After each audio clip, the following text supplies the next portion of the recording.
Ahora vamos a empezar con el estudio de las progresiones geométricas, también conocidas como sucesiones geométricas. En este video vamos a hablar sobre el término general y el enésimo término de una progresión geométrica. Pero antes vamos a ver qué es una progresión geométrica. Una progresión geométrica es una sucesión en la que cada término resulta de multiplicar un mismo número al término anterior. A ese número que multiplicamos por cada uno de esos términos se lo denomina razón y se lo representa con la letra R. Aquí tengo un ejemplo de una sucesión. Para que esto sea una progresión geométrica, debe cumplirse que cada uno de estos términos resulte de multiplicar un mismo número para el número anterior. En este caso, si yo multiplico 3 por 2, eso es igual a 6, 6 por 2 es igual a 12 y 12 por 2 es igual a 24. Por lo tanto, si es una progresión geométrica cuya razón es igual a 2. Aquí tengo otro ejemplo. Quizás piensen que esto no es una progresión geométrica, ya que como pueden ver los números van disminuyendo. Pero si yo multiplico 80 por un medio, 80 por 1 es 80 y 80 dividido para 2 es igual a 40. Obtengo el segundo término. Si multiplico 40 por un medio, 40 por 1 es 40, escribo el mismo denominador y 40 dividido para 2 es igual a 20.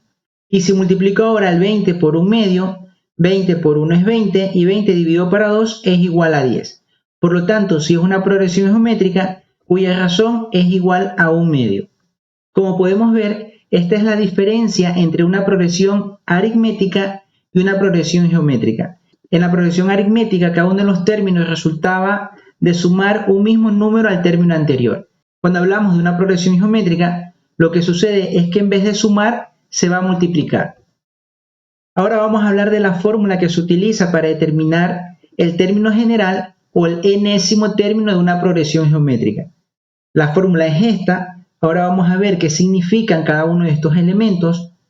A sub n es el enésimo término de la progresión, a sub 1 es el primer término, n es la posición del término y r ya vimos que era la razón. Para entender mejor cada uno de estos elementos, aquí tengo la progresión anterior. Estas progresiones también se pueden representar de esta forma: a sub 1, a sub 2, a sub 3, a sub n. Estos tres puntos significan que pueden haber más términos. A sub n, que es el enésimo término, ese enésimo término lo que me indica es que puede ser cualquier término de la progresión. Puede ser el término número 10, el término número 20, el término número 100, cualquier término.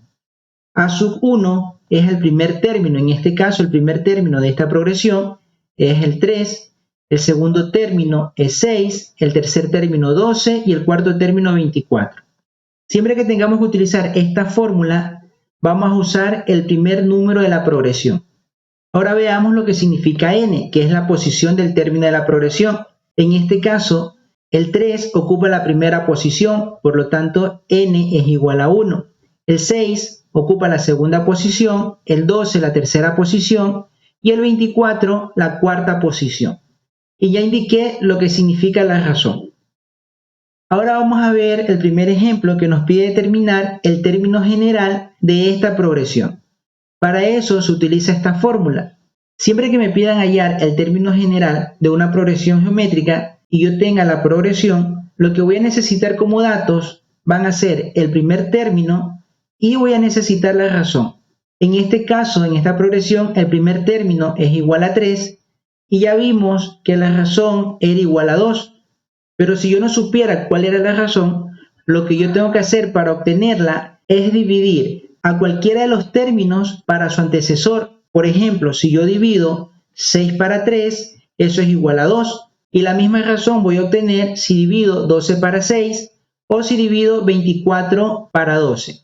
Y ahora lo que voy a hacer es sustituir estos datos en la fórmula. El a sub 1 es igual a 3 y r que es igual a 2. El n-1 lo escribo igual. Y esta expresión es el término general de esta progresión. Lógicamente, esta expresión siempre va a ser diferente, ya que va a depender de la progresión que yo tenga. Y lo que me indica esta expresión es cómo se han obtenido cada uno de esos términos. Por ejemplo, si yo quisiera saber cuál es el término número 5, como el término número 5 ocupa la quinta posición, lo que tendría que hacer es que en vez de n escribo el 5 y tendría que hacer esa operación. 5 menos 1 es 4 y 2 elevado a la cuarta, eso es igual a 16, y si multiplico 3 por 16, eso es igual a 48. El mismo resultado hubiese obtenido si hubiese multiplicado el 24 por la razón que es 2. Si multiplico 24 por 2, obtengo también el 48. Por lo tanto, como lo indiqué, esta expresión me va a ayudar a obtener o a saber cómo se obtuvieron cada uno de esos términos. Con esta misma expresión yo podría hallar el término número 20, el término número 1000 o cualquier término que me soliciten. Esta parte que está aquí no es necesario que la hagan. Lo único que necesitan hacer cuando se les pide hallar el término general es buscar una expresión como esta. Y para eso siempre van a necesitar el primer término y la razón de la progresión. En ocasiones se les va a pedir que hallen cualquier término de la progresión. Como ya lo indiqué, a eso se le llama el enésimo término. Y yo lo puedo hallar sin necesidad de hallar primero el término general. Veamos el siguiente ejemplo. Ahora nos pide que determine el séptimo término de esta progresión. Para eso se utiliza la misma fórmula. Como ya lo indiqué, el enésimo término puede ser cualquier término de la progresión. Cuando tenemos la progresión y nos piden hallar algún término, ese término que nos piden hallar es el enésimo término. En este caso es el séptimo término, que es el que tengo que buscar. A sub 1 es el primer término que en esta progresión es 2. N es la posición que va a ocupar ese término que tengo que buscar. Como es el término número 7, va a ocupar el séptimo lugar o la séptima posición.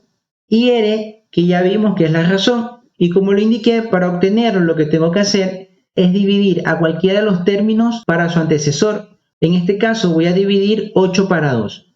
8 para 2 es igual a 4. El mismo resultado hubiese obtenido si dividía 32 para 8. Ya con esos datos puedo sustituir en la fórmula para hallar el séptimo término. Escribo el valor del primer término, que es igual a 2, R, que es igual a 4, N, que es 7, y escribo el menos 1. Ahora tengo que hacer la operación de los exponentes. 7 menos 1, eso es igual a 6. Ahora tengo que elevar el 4 a la sexta. 4 elevado a la sexta es igual a 4096. Ahora multiplico 2 por 4096 y eso es igual a 8192. Este sería el séptimo término de esta progresión. Eso ha sido todo y recuerda que si tienes alguna duda consulta a tu profesor.